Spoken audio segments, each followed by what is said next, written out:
Hello guys, welcome back to my channel. So चलिए चलते हैं अपने नेक्स्ट 5 क्वेश्चंस की तरफ फ्रॉम क्वेश्चन 36 टू 40। तो what exactly is the Amazon EC2 AMI marketplace? तो बेसिकली क्वेश्चन पूछ रहा है कि AMI मार्केटप्लेस क्या है EC2 का। तो AMI होता है अमेज़न मशीन इमेज, जो कि एक आपको पता ही होगा कि उसमें क्या होता है कि हमारे पास एक अ, हमारी जो EC2 इंस्टेंसेस होते हैं, उसमें जो OS होता है, उसका इमेज जो होती है, वो डिफरेंट डिफरेंट डेवलपर्स अपने-अपने स्टाइल और लाइसेंस के हिसाब से उसको अपलोड करते हैं और वो सर्टेन रिक्वायरमेंट्स जो कि आपको एक इंस्टेंस में रहता है, वो रेडीली अवेलेबल होता है, जो कि आप बस on click plug and play जैसा चीज़ें हैं और उसको आप क्लिक करके आप सीधा यूज़ कर सकते हैं। तो बेसिकली वो क्वेश्चन ये कह रहा है कि ये AMI मार्केटप्लेस है क्या? सो हमारे पास 4 ऑप्शन है। ऑप्शन ए कह रहा है कि this is where you choose the storage type for an EC2 instance. तो ये स्टोरेज टाइप के लिए नहीं है। यहाँ पर जो हमारा मशीन का जो इमेज होता है, जो कि OS आप बोल सकते हैं, OS में जो कस्टमाइज़ेशन होता है, वो सब कुछ-कुछ किया रहता है। जैसे कोई मशीन लर्निंग स्पेसिफिक काम के लिए या कुछ कंप्यूट काम के लिए, इस टाइप के एक AMIs अवेलेबल है, जिसमें कुछ प्री डिफाइंड सॉफ्टवेयर्स या कुछ लाइसेंसेस इंस्टॉल होते हैं, जिसमें आपको अम, अलग से कुछ कॉन्फ़िगरेशन नहीं करना पड़ेगा। सिर्फ़ क्लिक करिए और यूज़ करिए और उसके चार्जेस भी हो सकते हैं डेफ़िनिटली। सो सिर्फ़ स्टोरेज का काम नहीं आता। सो डेफ़िनिटली ऑप्शन ए गलत है। ऑप्शन बी की तरफ चलते हैं। Collection of pay to use EC2 AMIs that often include licensed corporation application. मतलब देखिए, ये एक टाइप का AMI है जो कि आपको बेसिकली आपको चार्जेबल है। लेकिन वो कैसा है कि कुछ लाइसेंस्ड एप्लीकेशंस हैं, वो आप उसको डायरेक्टली एक्सेस कर सकते हैं वहाँ से। तो डेफ़िनिटली ऑप्शन बी सबसे ज़्यादा करेक्ट लग रहा है अब तक।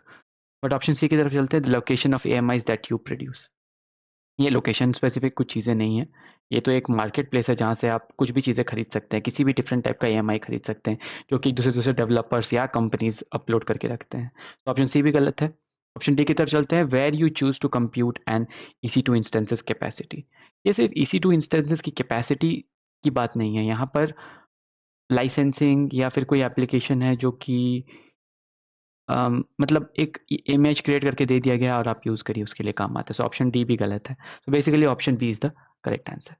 नेक्स्ट क्वेश्चन की तरफ चलते हैं। Mark is developing a website with the help of AWS infrastructure. He has a terrific domain name suggestion but need to check to see whether it is available, and if so, register it. Which AWS service will enable him to do so? Basically mark एक website develop कर रहा है और उसको एक DNS, एक domain name है उसके पास DNS, और उसको वो चेक करना चाहता है कि वो अवेलेबल है कि नहीं, और अगर अवेलेबल है तो उसको रजिस्टर करना है।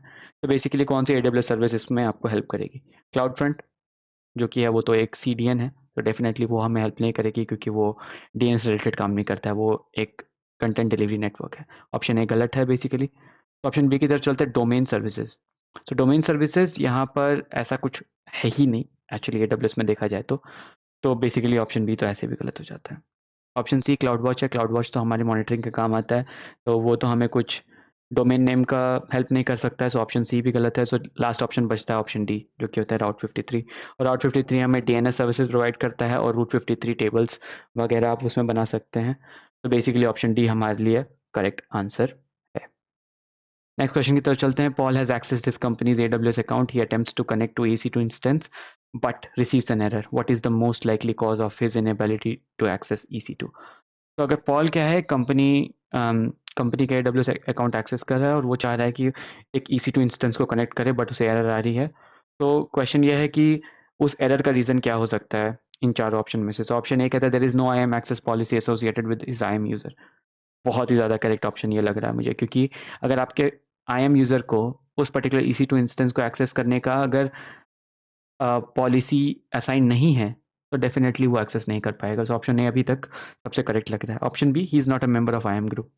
सो IAM ग्रुप का मेंबर अगर नहीं होगा तो उसको AWS अकाउंट भी नहीं वो ओपन कर पाएगा, ठीक है? तो IAM ग्रुप का तो पार्ट है, बट वो स्पेसिफिक EC2 इंस्टेंस को एक्सेस करने का उसके पास पॉलिसी नहीं है उसके IAM यूज़र को, दैट्स व्हाई वो एक्सेस नहीं कर पा रहा है। तो ऑप्शन बी भी गलत है। ऑप्शन सी की तरफ चलते he has not enabled multi factor authentication.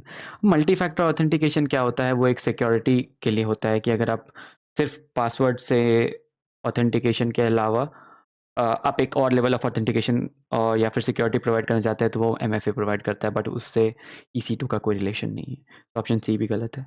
Option D की तरफ चलते हैं। There is no IAM access policy associated with his IAM position. अभी IAM पोजीशन करके ऐसा कुछ चीज़ होता नहीं है। सो ऑप्शन डी भी गलत हो जाता है. So option A is the correct answer.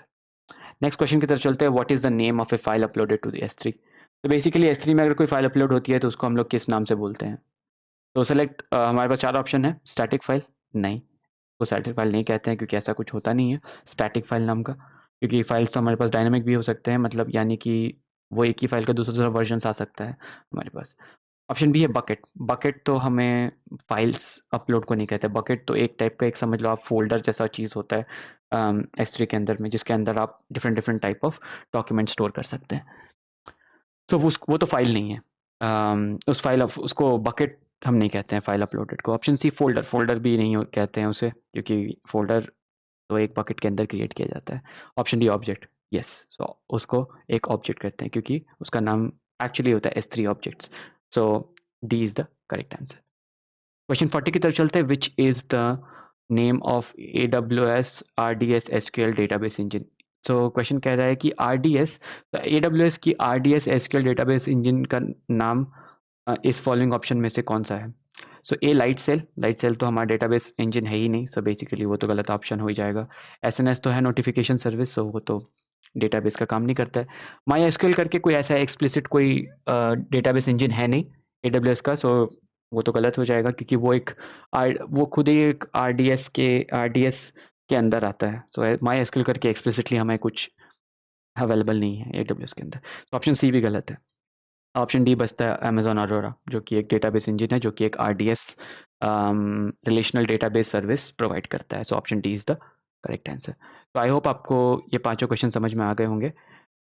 So please like, subscribe, share करना ना भूलें, and I will see you in the next video. Thank you guys.